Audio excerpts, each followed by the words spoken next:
सुबह जब मी उठी तो रानी सो रही थी। उसे पिछले काफी दिनों से बुखार था, जबकि चची किसी जरूरी काम से मोहल्ले में किसी के घर में गई हुई थी। मैं किचन में नाश्ता करने गई थी जब चाचा मेरे मुंह पर हाथ रखकर मुझे खींचते हुए कमरे में ले गए और मुझे बिस्तर पर फेंक कर मेरे साथ दस्तार करने लगे।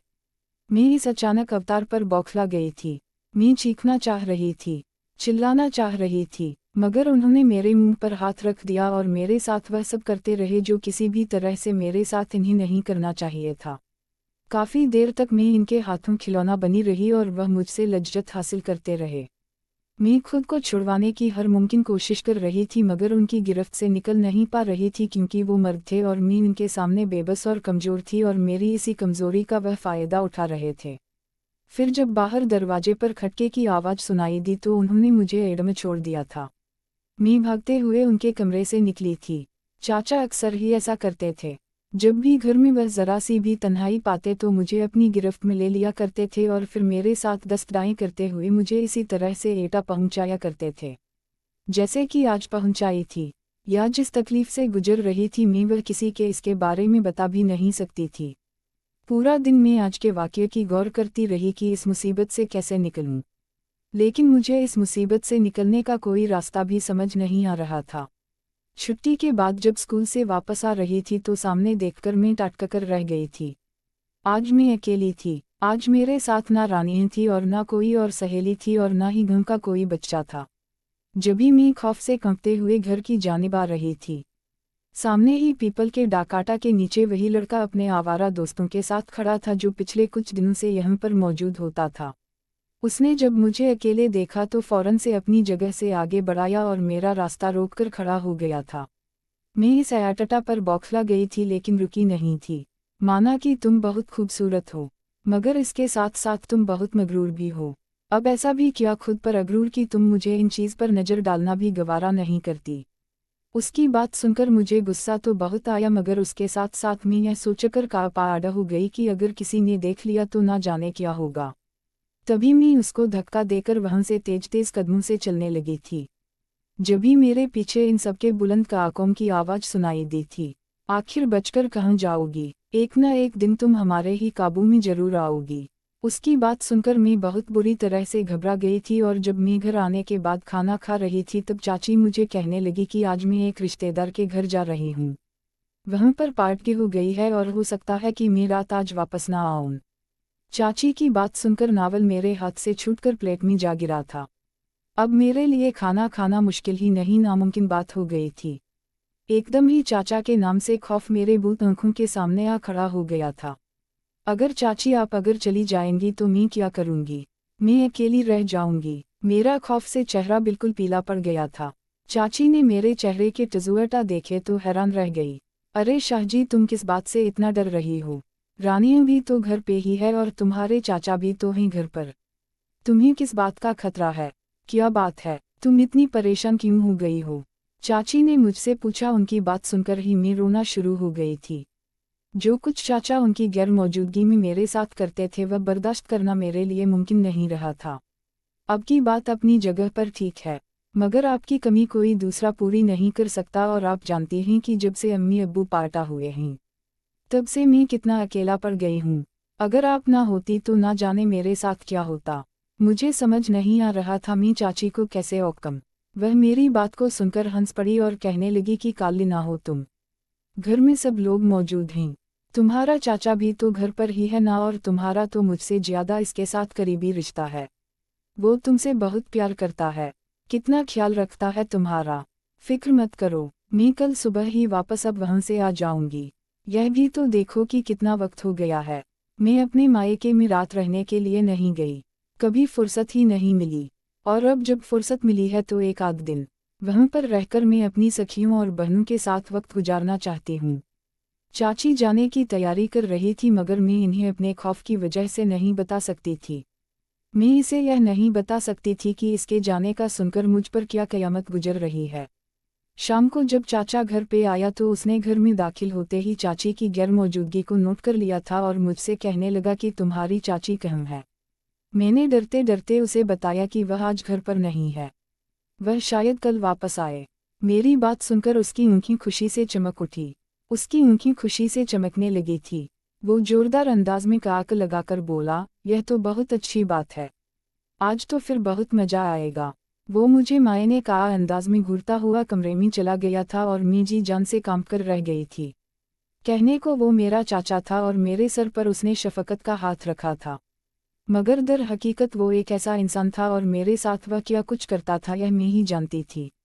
वो मुझे किस किस तरीके से एटा देता था, इसके बारे में कोई ख्वाब में भी नहीं सोच सकता था, ना ही मैं इसके बारे में किसी को बता सकती थी। मैं यतीम मिस्किना थी, मेरी बात पर कोई यकीन करने वाला नहीं था। उल्टा चाची की तरफ से मुझे जो शफकत और प्यार मिला हुआ था वो भी बाकी ना रहा था। कोई भी औरत अपने शौहर के ऊपर किसी को भी तरजीह नहीं देती। अपने ही घर में रहते हुए मेरी इज्जत महफूज नहीं थी और यह बात किसी को बता भी नहीं सकती थी। अगर किसी को बताती भी तो भी कोई यकीन ना करता, उल्टा मुझे ही सब लोगों से गालियां सुनने को मिलती और सबकी नज़रों में मस्कका होकर रह जाती। चाची ने मुझे खाना बनाना और रोटी पकाना तो सिखा दिया था। घर के सारे ही काम मैं कर लिया करती थी, काम का तो मुझे कोई मसला ही नहीं था, मगर रात आने के ख्याल से ही मैं खौफ से टा कंपने लगती थी। मुझे अपने चेहरे के टजुअटा को छुपाने में बिल्कुल भी कमाल हासिल नहीं था। तभी जब रानिया ने मुझे देखा तो वह भी परेशान हो गई। मुझे तसल्ली देने लगी कि डर क्यों रही हो, मैं तुम्हारे साथ हूँ और आज मैं तुम्हारे कमरे में तुम्हारे साथ ही सोऊंगी। उसने मुझे तसल्ली दी तो उसकी बात सुनकर मैं टाटकर रह गई। मेरे जहन में एक ख्याल गूंजने लगा, मगर फिर मैंने अपने इस ख्याल की नहीं कर दी। ऐसा कैसे हो सकता था, मैं ऐसा कैसे कर सकती थी, मगर मैं खुद ही अपनी सोच की भी नहीं करने लगती। अगर चाचा अपने म्याह से गिर सकता था, अपने और मेरे रिश्ते के तकद्दस को पमल कर सकता था, तो मैं इससे इंतकाम लेने के लिए ऐसा क्यों नहीं कर सकती थी। अगर वह अपनी बेटी जैसी भतीजी के साथ यह सब कुछ कर सकता था, तो उसे सबक सिखाने के लिए मैं ऐसा कोई कदम क्यों ना उठा सकती थी। मुझे भी हक था कि मैं उसे सबक सिखाती और जो आटा उसने मुझे दी थी उसे सूद समेत अपने चाचा को वापस लौटा देती। मैं खुद को हजारों टबिल देकर इस बात के लिए मना रही थी। रानू मुझसे चंद साल छोटी थी, मगर देखने में वह मेरे ही जैसी स्मटा की मालिक थी। जब भी मैं सोचने लगती कि इस काम में मुझे डूजवाई का सामना नहीं करना पड़ेगा, अब मैं धड़कते दिल के साथ रात होने का इंतजार कर रही थी। दिल ही दिल में मुझे यह भी एहसास था कि मैं गलत कर रही हूँ, मगर जब मुझे चाचा के साथ गुजारे हुए लम्हाटा अपने याद आते तो मुझे खुद से घिन आने लगती थी और चाचा से नफरत का एहसास होने लगता था और मैं यह सोचने पर मजबूर हो जाती थी कि मैं कुछ भी गलत नहीं कर रही, जो कर रही हूँ बिल्कुल सही कर रही हूँ। चाचा इसका इसी काबिल ही है कि वह भी ऐसी ही एटा से गुजरे जिस आटा से मैं गुजर रही हूँ, और चाचा के लिए इससे बढ़कर और इंतकाम कुछ नहीं हो सकता था। इस रात जब मैं चाचा के कमरे में खाना देने गई तो उसने मेरा हाथ पकड़कर अपनी तरफ खींच लिया और मेरे चेहरे की तरफ देखकर कायाटा से हंसने लगा और कहने लगा, आज मुझे ज़्यादा इंतजार मत करवाना, आज खुद ही शराफत से यहाँ पर आ जाना, वरना तुम जानती हो कि अगर मैं खुद तुम्हारे पास आया तो फिर तुम इस चीज़ को सह नहीं पाओगी। वो डायाडा मुझे धमकी दे रहा था, मगर वो यह नहीं जानता था कि मेरे दिमाग में क्या चल रहा था। मुझे चाचा से इस पल इंतहाई नफरत महसूस हुई थी, और यह काम करते हुए जो मैं हिचकिचा रही थी तो अब वह हिचकिचाहट भी मेरी दूर हो गई थी। और अब मैंने सोच लिया था कि इस जैसे गलिया इंसान के साथ ऐसा ही होना चाहिए ताकि यह अपनी ही नज़र में गिर जाए, उसे दूसरों की बेटियों का दर्द महसूस हो। रात को आज डनास्ता था, मैंने कमरे का दरवाज़ा खोल दिया था और रानू को मैंने अपने बिस्तर पर अपने साथ सुला लिया था। रानू जल्दी सो जाने की आदी थी और जैसे ही बिस्तर पर लिनटी थी तो गहरी नींद सो जाती थी। जब मुझे रानू के सोने का यकीन हो गया तो मैं अपनी जगह से उठकर खड़ी हो गई। रानू के कमरे में इसके बिस्तर पर मैंने तकिए रखकर ऊपर चादर डाल दी थी और खुद अपने कमरे में आकर छुप गई थी। अब मैं चाचा के कमरे का आने का इंतजार कर रही थी ताकि चाचा मेरे कमरे में आए और अपनी बेटी को ले जाए। थोड़ी ही देर गुजरी थी जब दरवाजे पर कदमों की चाप सुनाई दी और मैं दिल तेज तेज धड़कने लगा था। मुझे यह डर था कि चाचा कहीं कमरे की लाइट ना ऑन कर दे। अगर ऐसा होता तो सारा भांडा फूट जाता, उसे हकीकत पता चल जाती। मगर उसने कमरे की लाइट ऑन नहीं की थी और आते साथ ही वो मेरे बिस्तर में घुसा था और थोड़ी ही देर गुजरी थी जब मेरे अब्बू इकलौते भाई थे। बशीर चाचा उनके दूर पार के रिश्तेदार थे, वो यतीम थे। मेरे अब्बा ने ही बशीर चाचा को पाला पोसा था, इनका ख्याल रखा था। इस वक्त मैं छोटी सी थी जब चाचा हमारे साथ इस घर में रहने लगे थे। चाचा मुझसे बहुत प्यार करते थे। जब भी घर में होते थे तो मुझे अपनी गोद में उठाए रखते थे। मुझे इनका प्यार करना बहुत अजीब लगता था, क्योंकि वो मेरी अम्मी अब्बू से बिल्कुल मुख्तलिफ अंदाज में मुझसे प्यार करते थे। उनके हाथों की हाकटा मुझे आना तौर पर उलझा देती थी और मैं इस उलझन का किसी के साथ भी जिक्र नहीं कर सकती थी।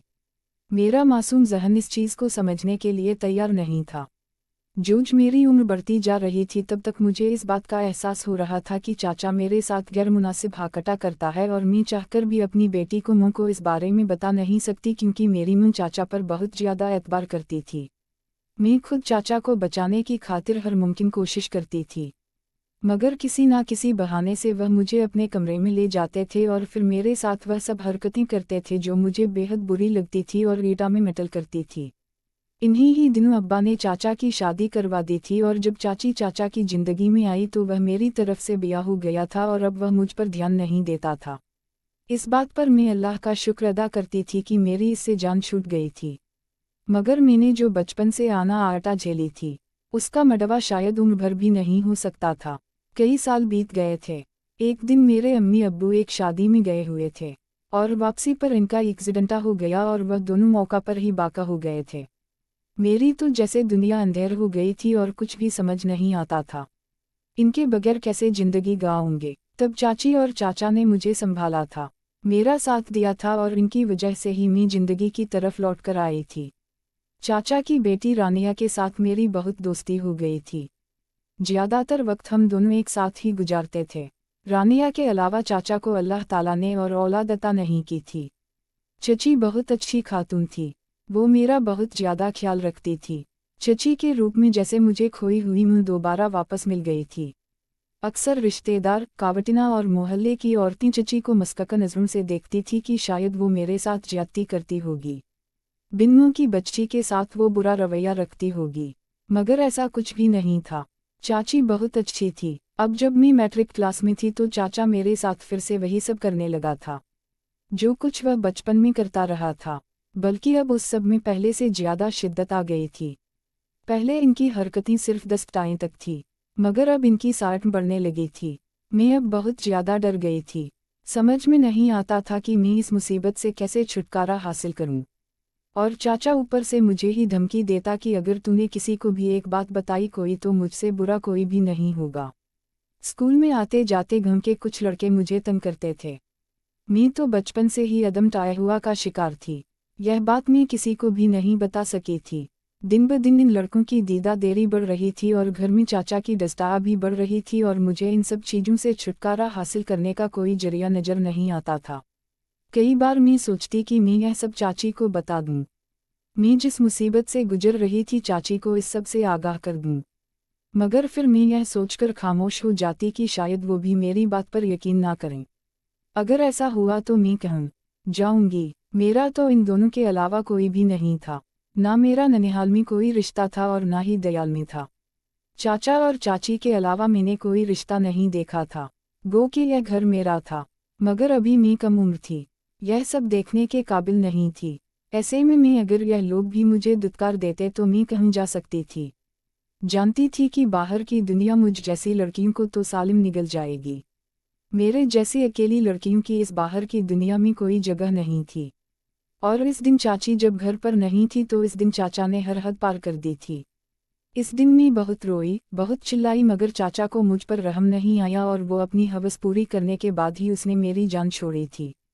इतनी देर तक मैं हिलने उलने की पोजीशन में ही नहीं थी।